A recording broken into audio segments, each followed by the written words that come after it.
హల్లెలూయా, దేవునికి స్తోత్రం. తెల్లవారిందండి, మేల్కొన్నారా? దేవుని మాటలు వినటానికి సిద్ధంగా ఉన్నారా? ఆదివారం అయిపోయింది కదండి, ఇంకేంటి సోమవారం కూడా అంటారా? ఆది సోమ మంగళ బుధ గురు శుక్రు శని ఆది వరకు దినము దేవునితో సహవాసం చేయటమే నిజమైన విశ్వాస జీవితం. రెండో చిన్న ప్రార్థన చేసుకుందాం. ప్రభువా, నీకు వందనములయ్యా. ప్రతి దినము నీవు మాకు కావాలి, ప్రతి క్షణము నీతో గడపాలి. నీ కృప లేనిదే మేము ఈ లోకంలో జీవించలేమయ్యా, నీ దయ లేనిదే బ్రతకలేమయ్యా. నీ తోడు మాకు కావాలయ్యా, సహాయం చేయమని క్రీస్తు నామములో అడుగుచున్నాను తండ్రి, ఆమేన్. దేవుని స్తోత్రం. ఎలా ఉన్నారండి? ఎలా ఉన్నారు?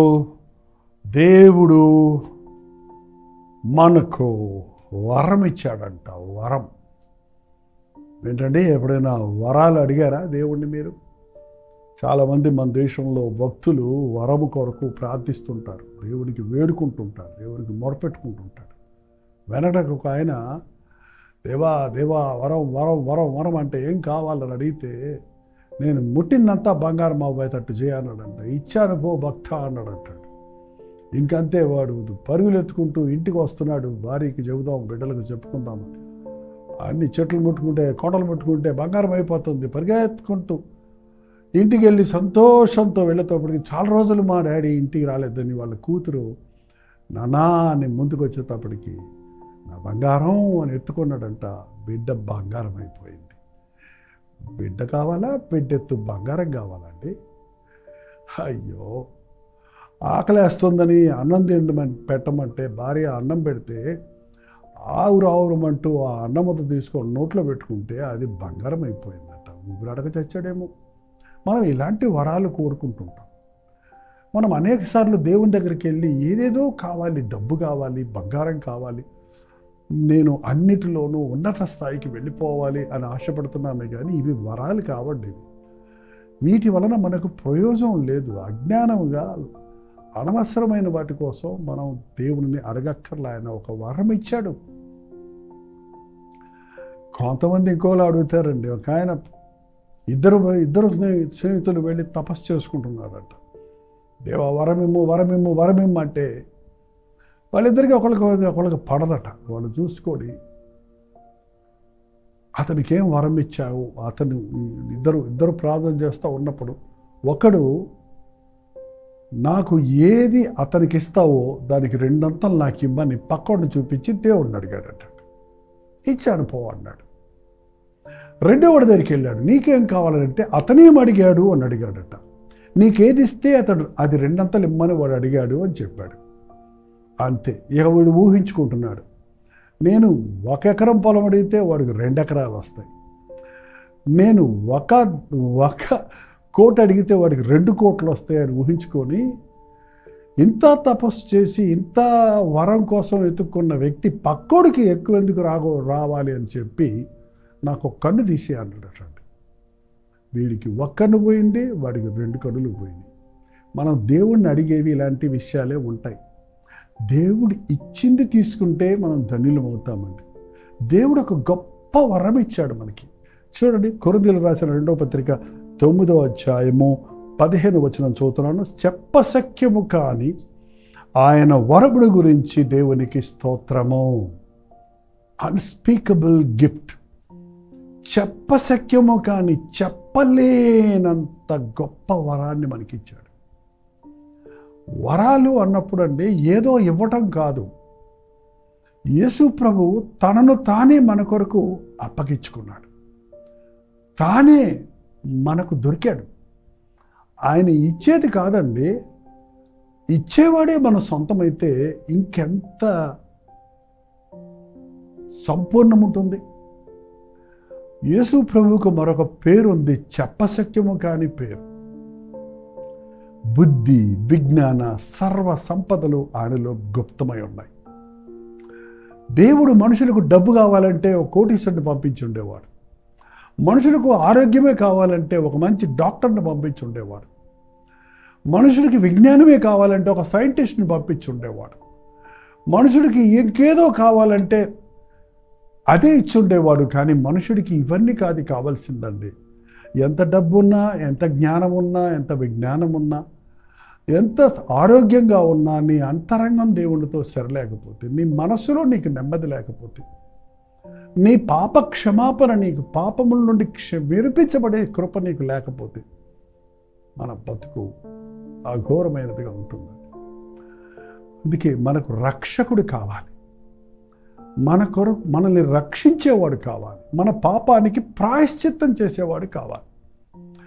పరలోకంలో ఎవరు వెళ్తారు అంటే, ఒకవేళ దూతలు వెళ్తామన్నా ఆ దూతలు మన పాపాల కొరకు ప్రాయశ్చిత్తం చేయలేవు.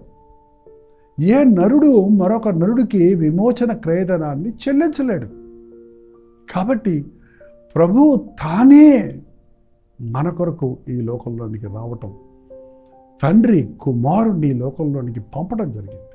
దేవుడు లోకమును ఎంతో ప్రేమించను కాగా తన అద్వితీయ కుమారుని యందు విశ్వాసం ఉంచువారు నశింపక నిత్య జీవము పొందినట్లు ఆయనను మనకు అనుగ్రహించను. క్రీస్తు నీతో ఉంటే, క్రీస్తుని నీవు కలిగి ఉంటే నీవు అన్ని విధములుగా దీవించబడతావు. ఈ రోజుల్లో చాలామంది విశ్వాసులు అనబడిన వారు వరాలు కావాలి, ఆత్మవరాలు కావాలి. ఆత్మవరాలు చాలా ఉన్నాయండి. ఆత్మవరాలు స్వస్థపరచు వరం ఉంది, బోధించే వరం ఉంది, ఉపకారం చేసే వరం ఉంది. ఇక పెద్ద సెటప్ ఒక గుంపే ఉంది అక్కడ. ఒకసారి చూడండి. కొరింథీయులకు రాసిన మొదటి పత్రిక 12వ అధ్యాయం. ఆత్మవరాలు అనేకమైన ఉన్నాయి. ఏంటంటే కృపావరాలు అనేకమైనవి ఉన్నాయి. కొందరు ప్రవక్తలు, కొందరు బోధకులు, కొందరు స్వస్థపరిచేవారు, కొందరు ఉపకారం చేయవారు, కొందరు ప్రభుత్వం చేయవారు, కొందరు నానా భాషలు మాట్లాడేవారు, ఇలాగ ఎన్నో అద్భుత ఆశ్చర్యాలు చేసేవారు ఉన్నారు. నువ్వెన్నో అద్భుతాలు చేసినా, నీవెంతగా బోధించినా, నీవెంతగా ప్రవచించినా, నీవు క్రీస్తును కలిగి ఉండకపోతే మీరెవరో నాకు తెలియదని ప్రభు అంటాడు. అందుకే ఆత్మవరముల్లో శ్రేష్టమైన దానిని అపేక్షించండి. శ్రేష్టమైన వరము ప్రేమ. యేసుక్రీస్తుకు మరొక పేరే ప్రేమ. క్రీస్తు మన కొరకు ప్రేమను వెల్లడి చేయడానికి వచ్చి ఉన్నాడు. ఆయన ప్రేమలో మనం నిలిచి ఉండాలని, ఆయన ప్రేమ ద్వారా మనం క్షమాపణ పొంది ఆయన రాజ్య వారసులం కావాలన్నది దేవుని నిర్ణయముగా ఉన్నది. చెప్పశక్యము కానీ ఆయన వరమును గురించి దేవునికి స్తోత్రములు చేద్దాం. యేసు ప్రభు జన్మించాడు, నా కొరకు జన్మించాడు అన్న విషయాన్ని మనం గమనిద్దాం. ఏ రోజు పుట్టాడు, ఎక్కడ పుట్టాడు, ఎలా పుట్టాడు అవన్నీ పక్కన పెట్టండి. నా రక్షకుడు నా కొరకు ఈ లోకానికి నాకు రక్షణ తీసుకొని వచ్చాడు, నాకు తోడుగా ఉండడానికి వచ్చాడు, నన్ను ఆదరించటానికి జన్మించాడు, నా పాపమునకు పరిహారం చేయట కొరకే ప్రభు వరముగా, వరం అంటే కొనుక్కోలేమండి, ఫ్రీ. ఏంటండి, బహుమానం అనేది ఉచితం, వరం అనేది ఉచితం, gift. It's just a gift. మనం ఎవరో దానికి వెల చెల్లించారో మనం గిఫ్ట్ తీసుకుంటున్నాం. మనకిచ్చే ఇంత భాగ్యము, పరలోక రాజ్య వారసత్వము ఒక గిఫ్ట్గా ఊరకనే రుసుము తీసుకోకుండా ఆయన రాజ్య వారసులు అవే భాగ్యాన్ని మనకి ఇచ్చాడండి. ఇవాళ ప్రతి దానికి బిల్లు కడితేనే ఎంట్రీ. కానీ పరలోకానికి ఎంట్రీ ఫీజు ఎంత అంటే, పాపం వల్ల వచ్చు జీతమైన మరణం, ఆ మరణము ద్వారా నిత్య నరకం. కానీ యేసు ప్రభు మన పాపానికి పరిహారం చెల్లించి మనకు ఆయన ఒక వరం ఇచ్చాడు, ఫ్రీ టికెట్. పరలోకానికి ప్రవేశం అనేది ఉచితంగా మనకు అనుగ్రహించాడు. కానీ మనం చెల్లించవలసిన వెలను ఆయన చెల్లించాడు. మన కొరకు ఆయన తన్ను తాను అప్పగించుకున్నాడు. మరణము ద్వారా, మరణము యొక్క బలము గల వారిని మరణము ద్వారా జయించాడు. ఆయన మన కొరకు ఈ లోకంలో జన్మించాడు కనుక మనం జీవిస్తున్నాం, నిరంతరం జీవించబోతున్నాం. రోమీయులకు రాసిన పత్రిక 6వ అధ్యాయం 23వ వచనం కూడా చదివితే, ఏలయనగా పాపం వల్ల వచ్చు జీతం మరణము, అయితే దేవుని కృపావరము మన ప్రభు అయిన యేసుక్రీస్తునందు నిత్య జీవము. దేవుని కృపావరము మన ప్రభు అయిన యేసుక్రీస్తునందు నిత్య జీవము. హల్లెలూయా. ఎవడండి మనకి నిరంతరము జీవించే ఆ సంజీవినియో అమృతమో ఏదో అనేవారు కదా, ఎవరివ్వగలరు? చావకుండా బతకగలిగిన వాడు ఎవడైనా ఉన్నాడా? చావును చూడని వాడు ఈ లోకంలో ఎవడైనా ఉన్నాడా? నిత్య జీవాన్ని నీకిచ్చి నిత్యము జీవించేవాడుగా నిన్ను చేయుటకు మరణమును జయించిన యేసు ప్రభు సజీవుడిగా ఉన్నాడు, పునరుద్ధారుడిగా ఉన్నాడు. నా యందు విశ్వాసం ఉంచిన వాడు మరణించడు, మరణించినను తిరిగి లేచును అని చెప్పిన ప్రభువు ద్వారా ఈరోజు మనకు పరలోక రాజ్య ప్రవేశం ఉంది. ఏదో క్రిస్మస్ అనే సందర్భంలో హడావిడి చేసుకుంటూ కూర్చోవటం కాదు, కానీ ఎంత గొప్ప వరముగా, గిఫ్ట్గా దేవుడు తన కుమారుణ్ణి నా కొరకు ఇచ్చి ఉన్నాడు. నా శిక్షను, నా బాధను, నా అవమానాన్ని, నా శాపమును భరించి నాకు కుమారత్వాన్ని ఇవ్వడానికి, పరలోక రాజ్య వారసత్వాన్ని ఇవ్వడానికి నా ప్రభు అయిన యేసుక్రీస్తు నా కొరకు జన్మించి ఉన్నాడని ఆహ్లాదకరంగా ఆనందిద్దాం, సంతోషిద్దాం, స్తుతులు చెల్లిద్దాం. నేనే మార్గమును, జీవమును, సత్యమునే ఉన్నాను, నా ద్వారా తప్ప ఎవరును తండ్రి వద్దకు చేరలేడన్న ఈ ప్రభువు మాటను ఇంకా రక్షణ పొందని, ఈ లోకమే శాశ్వతం అనుకుంటూ, ఈ లోకములో ఉన్న గిఫ్ట్లే, బహుమానాలే ఇచ్చిపుచ్చుకుంటూ ఉన్నవారు, నిత్య జీవమనే గిఫ్ట్ పొందని వారు, పరలోక రాజ్య వారసుడిగా ఉంటారనే నిర్ధారణ లేనివారు, పరలోకానికి మార్గమైన క్రీస్తుని ఎరగని వారు ఎందరో ఉన్నారు కనుక ఈ లోక రక్షకుడి గురించి ప్రజలందరికీ కలుగబో మహాసంతోషకరమైన సువర్తమానము నేడు మీ కొరకు పరలోకం నుండి ఒక పెద్ద గొప్ప ప్యాకేజ్,